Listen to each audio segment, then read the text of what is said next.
کنن تا هزارها مثال میبیارم در این ورقا نمیگنجه اخدا بزرگه برادران. این بینایی خودش دولت های، زبان گویای دولت های، بینی نفس میکشیدگی دولت های، دست میجمیدگی دولت های، پای قدم میزدگی دولت های. اما همون کسی ایران میشناسه که این زبان قد شکری او را کنه. بسیار انسان ها پول ندارن لیکن سلامتی خوب دارن. بسیاری انسان ها سلامتی دارن بچورا پول ندارن. بسیاری آدم ها پول دارن در سلامتی هیچ چیز.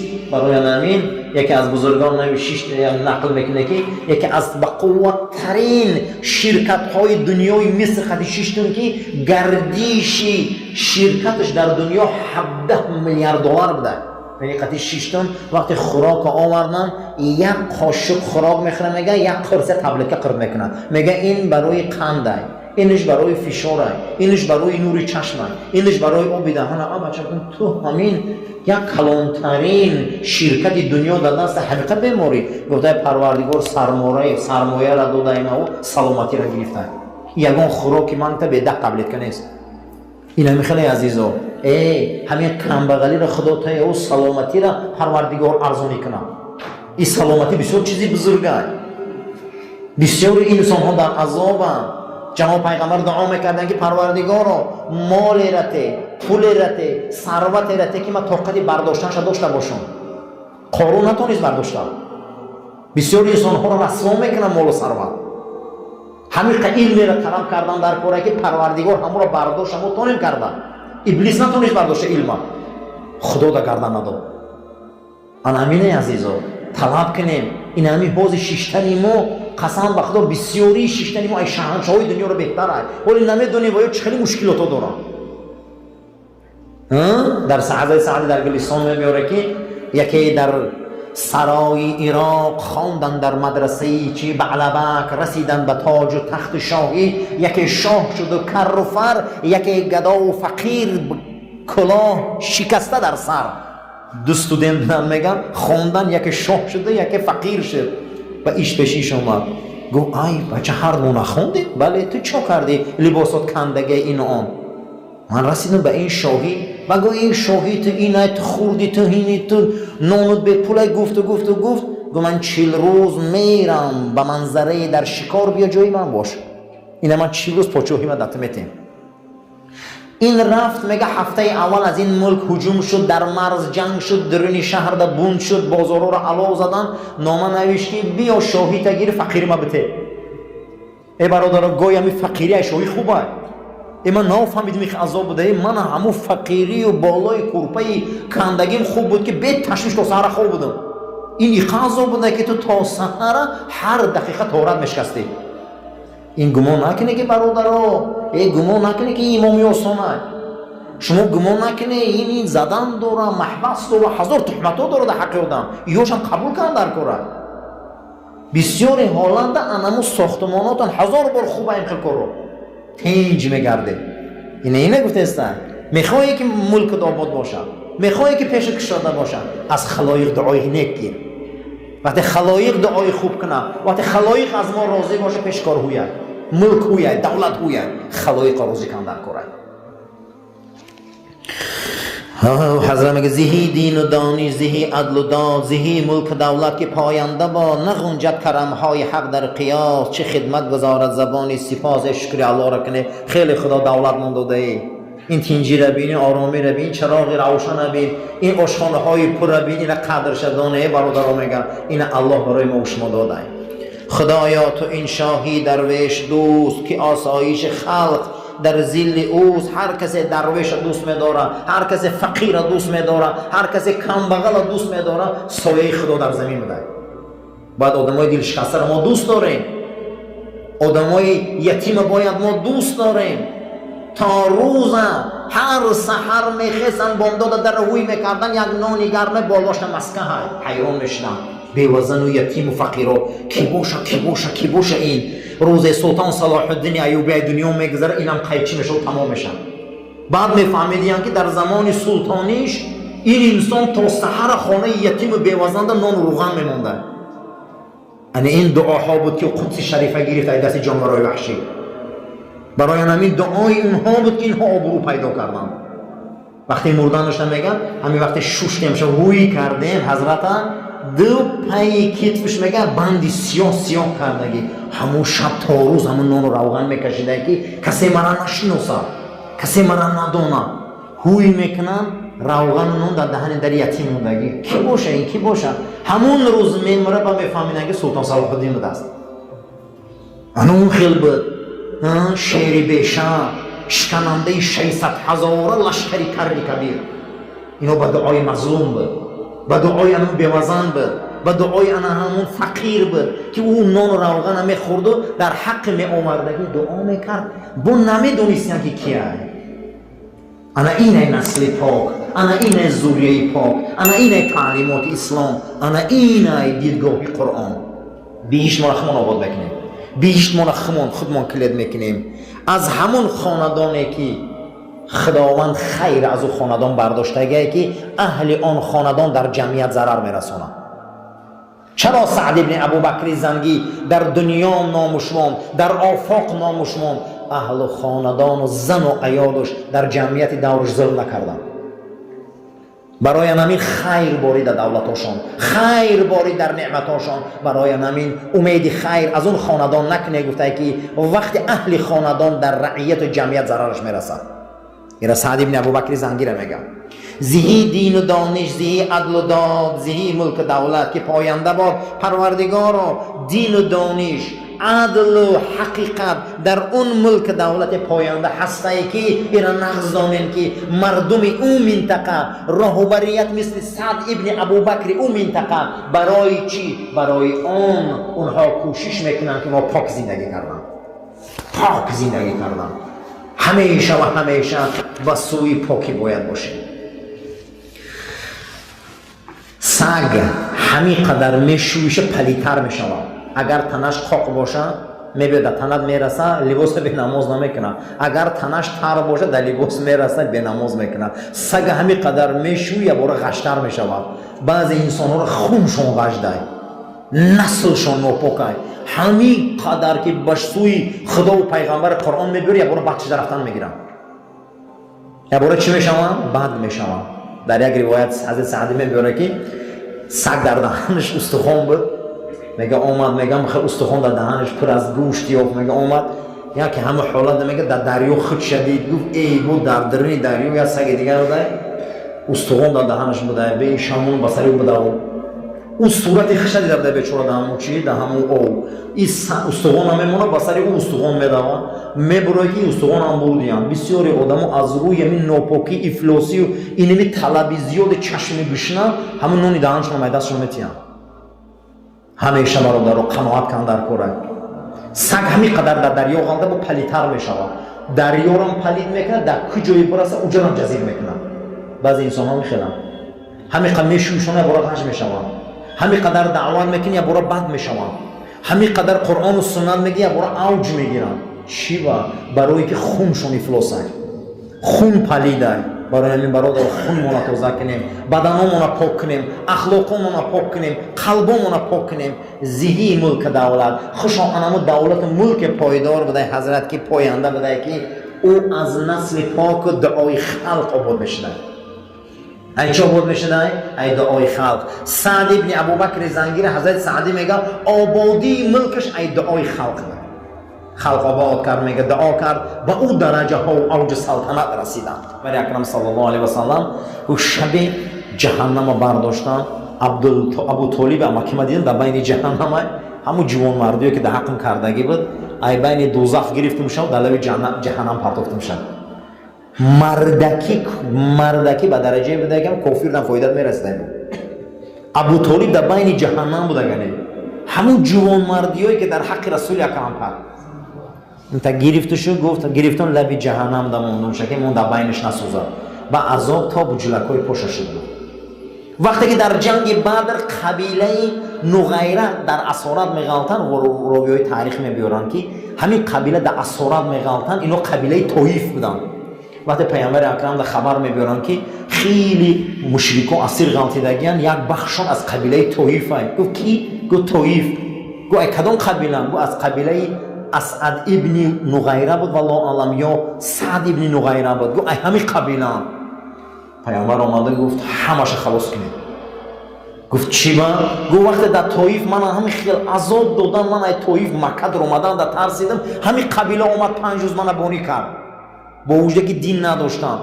گفت اگر همون صاحبش سعد یا اسد همون زنده میشد یا سخن میکرد همه امر ما جواب دادم. چی با؟ گفت مردی همه من همه برویم. همون روز من مکه در اومدن نتونستم بدم، همیو من یاردم کردم مکه در اومدم. برادران مردی فراموش نمیشود. مردی دین نداره. خیلی گمان نکنی که مسلمان مرده.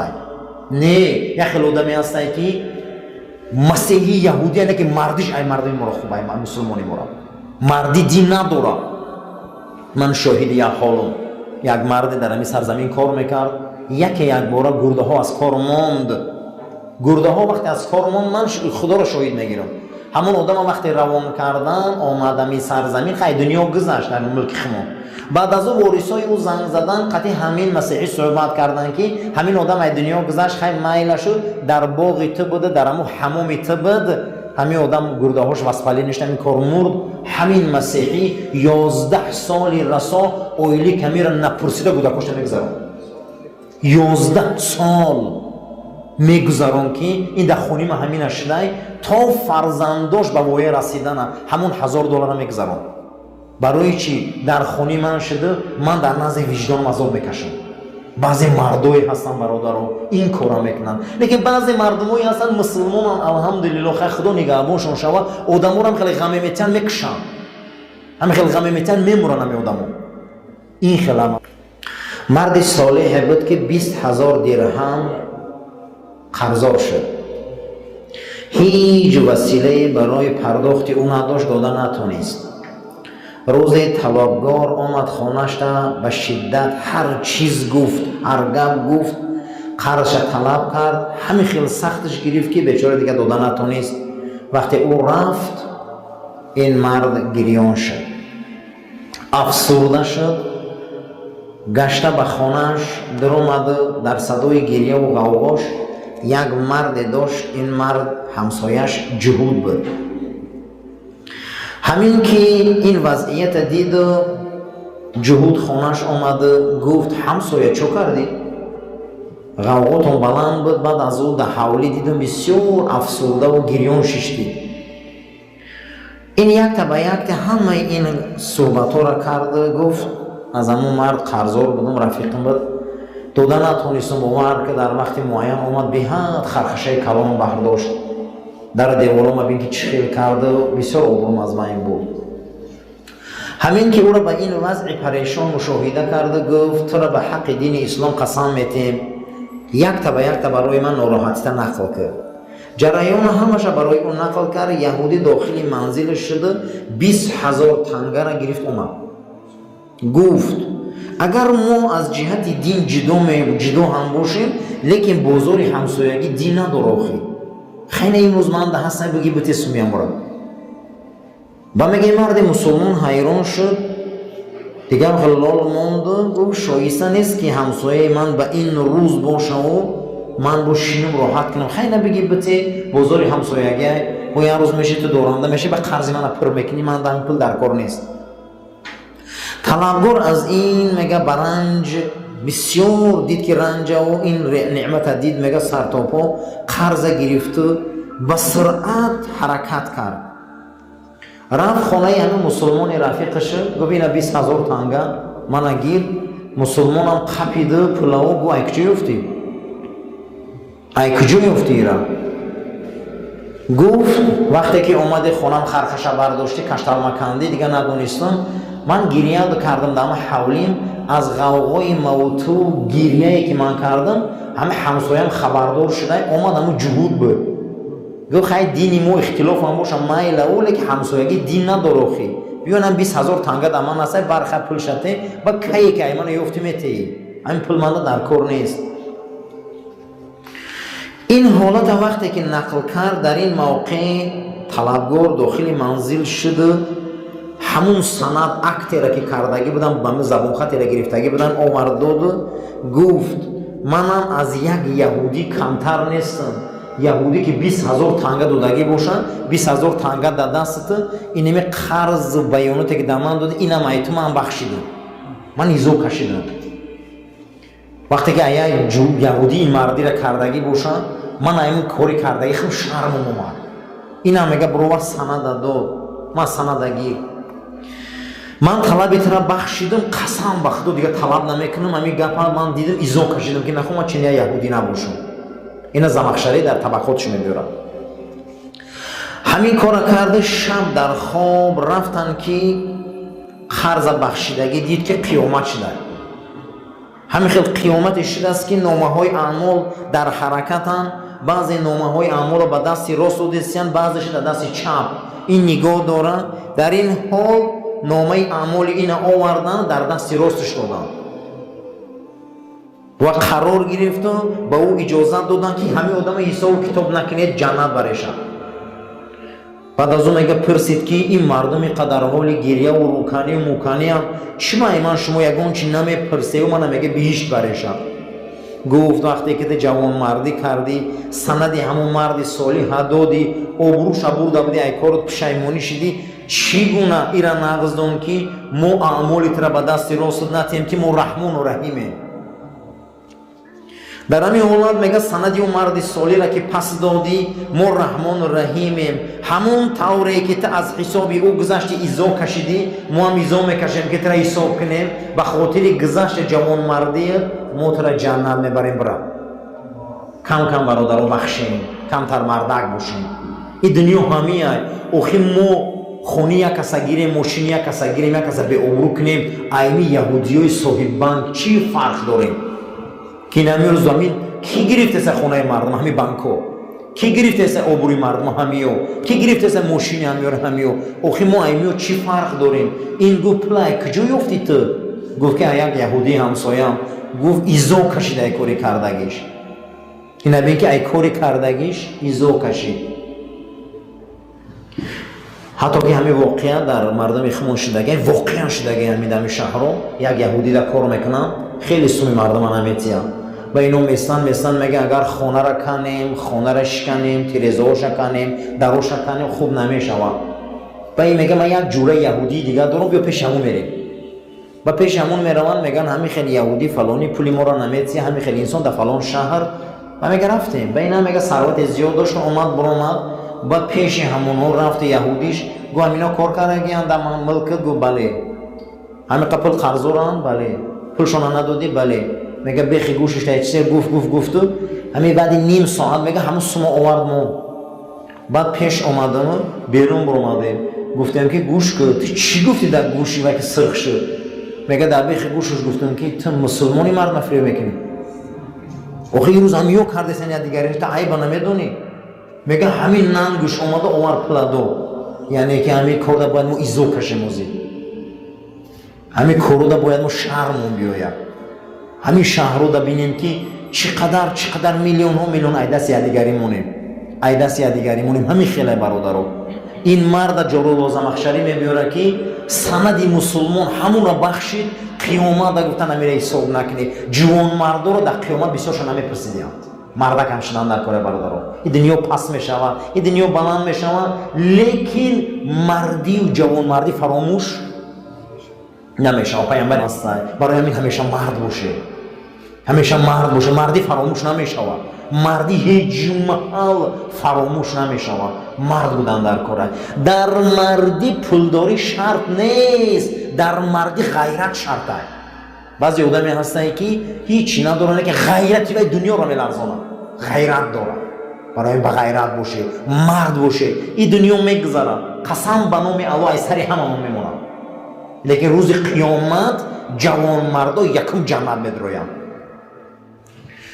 علیم می آوردن شهید می آوردن همه را می آوردن قطار میموندن ایش میفته تو درو جنت ایش میفته تو حدیث صحیح های میفتن جوان مرد بیاره همه کتگی ما علیمی ما زوری ما شهیدی ما همش ایروی جوان مردوش نگن که اوی کارا کردن همیشه جوان مرد باشه برادران جوان مردی همین است که همیشه غیرت غیوری راستی چنین خدمت سهمانمونه این ببین که همین گذشت کرد و فردای قیامت در خوابش قیامت دیدین مرد گفت من ایمو یهودی چیکمو مخی ایمو چیکمو این سند بگم سند قرض ما گیر گفتم زبون خطا بر درونش پرتو ما دعوا نمیکنم فردا نپرسیده کجا دعوتش کردن بیا جنت برم این همیه برادرو خدایا در آفاق نامی کنش حضرت اگه درباره سعدی بن ابوبکر زنگی میگه غم از دشمنی ناپیسندش مباد و از اندیشه بر دل گزندش نباد برادرو کسی که در همین دنیا پاک میگردن نسلی پاکای خونش پاک میکنه حلقش پاک میکنه دعای خلایق میگیره قسم به خدا پشت خوره میزنه این وعده های معلومه که تازه گشتن در کره پاک گشتن در کره حضرت میگه سعد ابن ابوبکر زنگی ای دشمناش چون غم نداشت برای که پاک میگشت تازه میگشت حلال میگشت حلال میخورد و از اندیشه بر دل گزندش در همین آدمی تازه کو در درون دلش ای یگون کس پرو نداره که چی میگه نمیترسه آدمی تازه کی میترسه ناپاک میترسه همیشه خواهیم که تازه باشیم حلال گردیم حلال خوریم در حق من دعای خلایق میگیره دعای خلایق آدم میگیره برادران وقتی آدم نیک دعا میکنن کو در پای آدم یگان گزند نمیرسه بهشتی درخت آورد چون تو بار پسر نامجوی و پدر نامدار از آن خاندان خیر بیگانه دان که باشند بدخواهی این خاندان برادرها ایره نغز دانه بهشت آدم خودش آباد میکنه بهشت ما همیشه و همیشه در دست خیمانه پروردگار ما را برای راست هدایت کرد ما را توفیق ده ما را از آفت بلا کلفت زحمت نگهبان باش عاقبت کاری ما را به خیر ایمانی ما را به سلامت گردان آمین یا رب العالمین صفا را راست گیره تلفناتون را خاموش کنین